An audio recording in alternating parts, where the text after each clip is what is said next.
And really, we can only find it inside. And so we have to get inside that fear.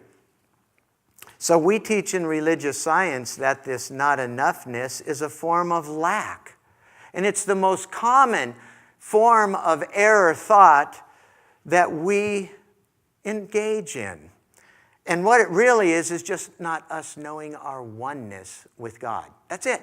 It comes down to that simple thing of not knowing our oneness with God. And so we all share in ideas of lack, and we all share in ideas of separation. And I think that's why we've come to religious science.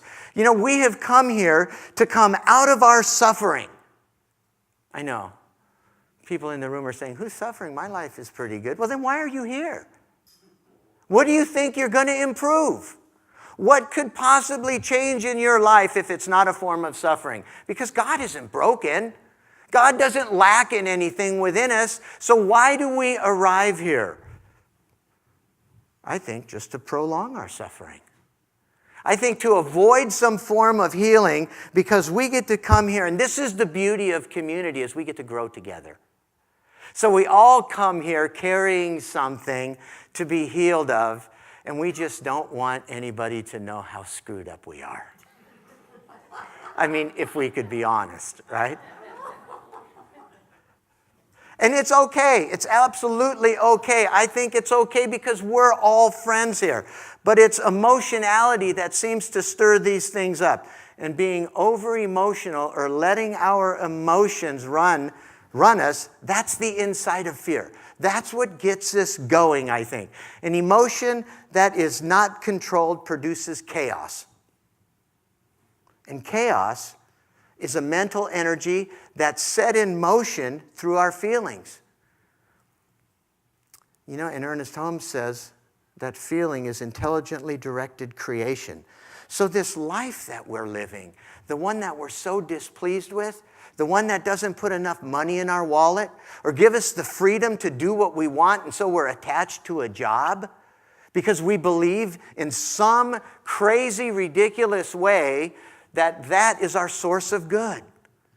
And so we fail to find a sense of fulfillment in our work because we're always looking at how much money we're making instead of how much we're bringing to the job. Because the fulfillment comes in giving, not in receiving.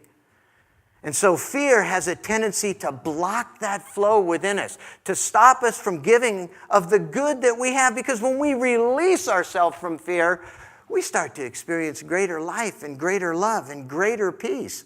You know, that same energy that we use, that mental energy, that is an expression of a creative law that's in operation within us. It's a creative power. Feeling is a creative power. So we have created this life that we're experiencing right now. No matter how good it is, can we all agree it can be better? It can always be more. It can always be better. But will that ever satisfy you? You see, because fear says it won't. Now, when I look inside of fear, first I look to see what drives my emotions. And what I find is that it's all based in the past. All of it. I'm not being in the present.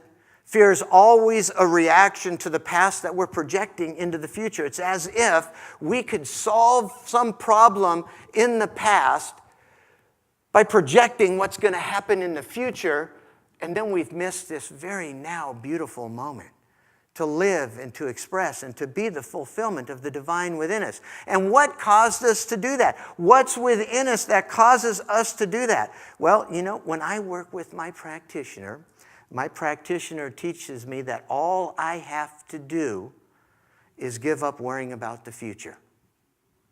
That's it. And something inside of me says, you're freaking kidding me. What about tomorrow?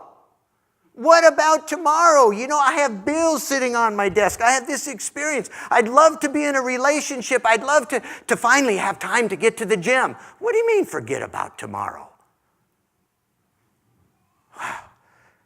And really, that's all we have to do.